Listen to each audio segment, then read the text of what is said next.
Chapter 19 homework. I'm going to fire through a bunch of these problems. Hopefully what you're looking for is one of these problems. If not, maybe it's the next video. Here's where we're going to start. We've got this wire of length 6.6 meters. It carries a current of 5 amps. The wire is oriented in such that the current flows in a direction that is 20 degrees from the direction of a magnetic field. The wire doesn't feel anything. It's subject to a magnetic force of 10.8 newtons. Find the magnitude of the magnetic field. Let's write down what we know. I don't know, it's all written here, but the length is 6.6 meters. I think it helps just to write it down.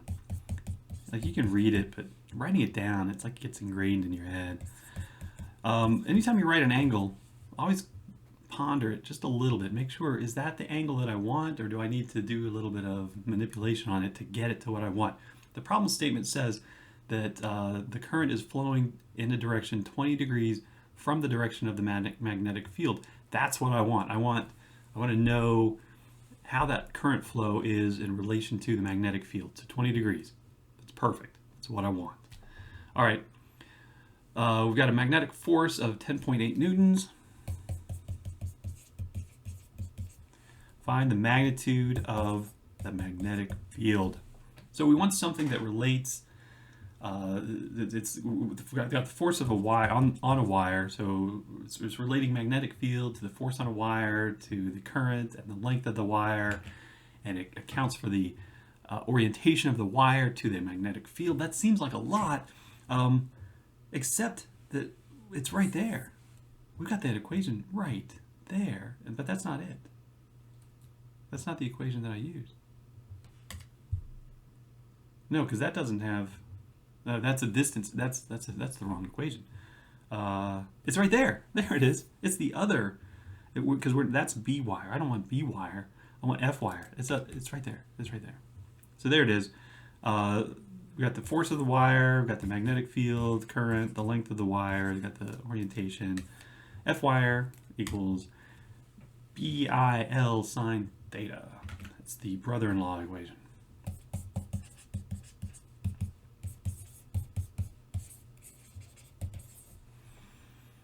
Find the magnitude of the magnetic field. So let's just rearrange it to get an expression for B in terms of everything that we already know.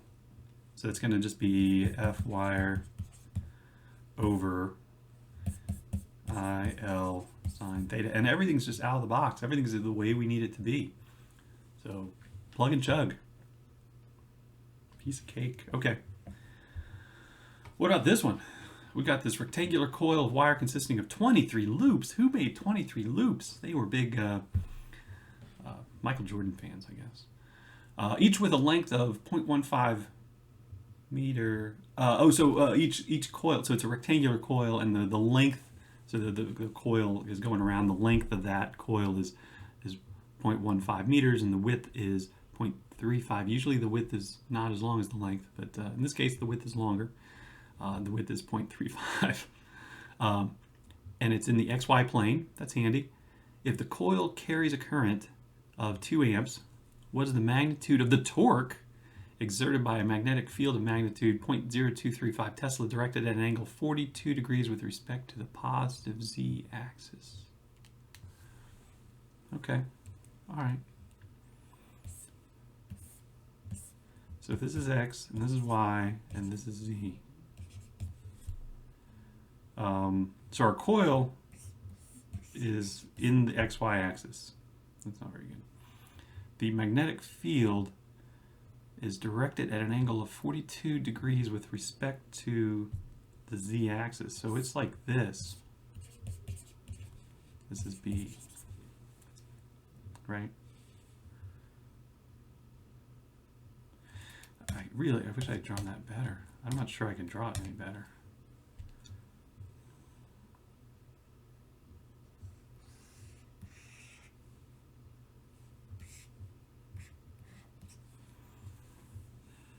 Okay. So let's write down what we know. What do we know? We've got 23 loops. So capital N, that's the number of loops. We've got the length is 0.15 meters. The width is 0.35 meters. I think what we're going to need is the area So we know that the area is going to be length times the width. So you can figure that out. The coil carries a current of 2 amps. And we want to know the magnitude of the torque. Oh, and we know that B is 0.0235 Tesla, and it's at some angle 42. So in this case, the angle, we want the angle to be measured from the normal of our area. So we've got this area that I've really rudimentarily drawn there. That's terrible. And we're measuring our angle from the perpendicular, and that's what we're given. So the z-axis is perpendicular to the xy plane, and the angle of our B is measured from the z-axis. So our angle is what we want it to be, which is pretty nice. We don't have to do any extra, but you do have to recognize what angle we're trying to get. We go to the equation sheet, and we're looking for torque. So here's it's tau. There it is. Torque on a loop. That's what we got. Torque on a loop.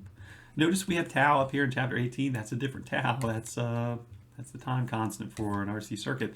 This is tau, the torque. Torque on a loop. NBIA.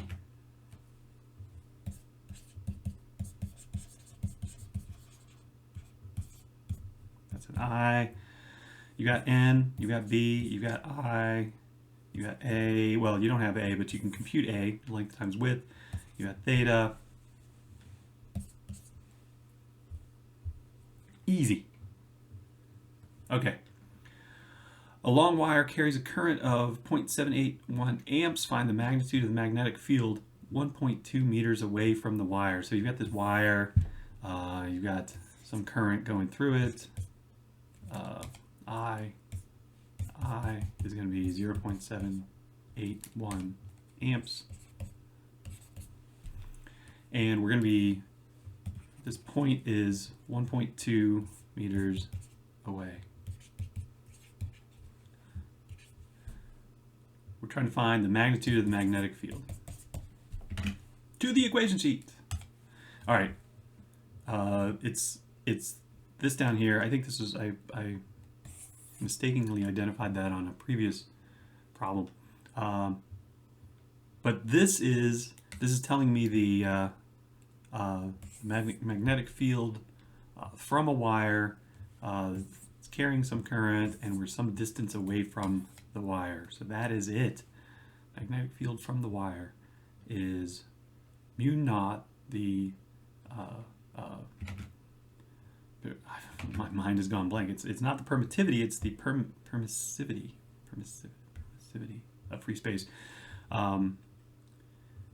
times the current and divided by 2 pi r. So B is mu naught I over 2 pi r.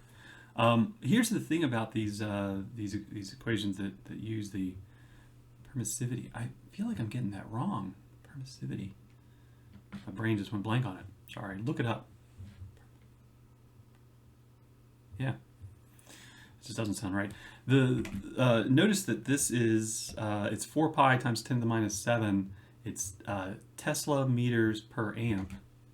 So that's 4 pi times 10, right? 4 pi times 10 to the minus 7 Tesla meters per amp. When you divide this by 2 pi, you're going to end up with just 2 in the 2 times 10 to the minus 7 in the numerator. Like this reduces to 2 times 10 to the minus 7. So it might be handy to do that simplification before you put it in your calculator. It doesn't make a huge difference. Your calculator will figure it out, but if you can. So, and you have everything here. You got the current, that's 0.781 amps. You got the distance, that's 1.2. You know pi is 3.1415 or something like that. And you can find out the magnitude of the magnetic field. Okay, one more on this video. Magnetic field is measured to be 9.85 times 10 to the minus 8 Tesla, distance of 0.25 meters from a long straight wire. It's kind of the same problem. You're just being asked to find the current instead of trying to find the magnetic field. You're given the magnetic field. Now we're trying to find the current. So here's what we have.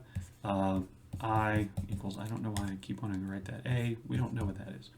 We are some distance away. We are 0.25 meters. That's going to be R. And we are under magnetic field. Oh yeah, so B is 9.85 times 10 to the minus 8 Tesla. Same equation. It's this guy here. It's the one I circled.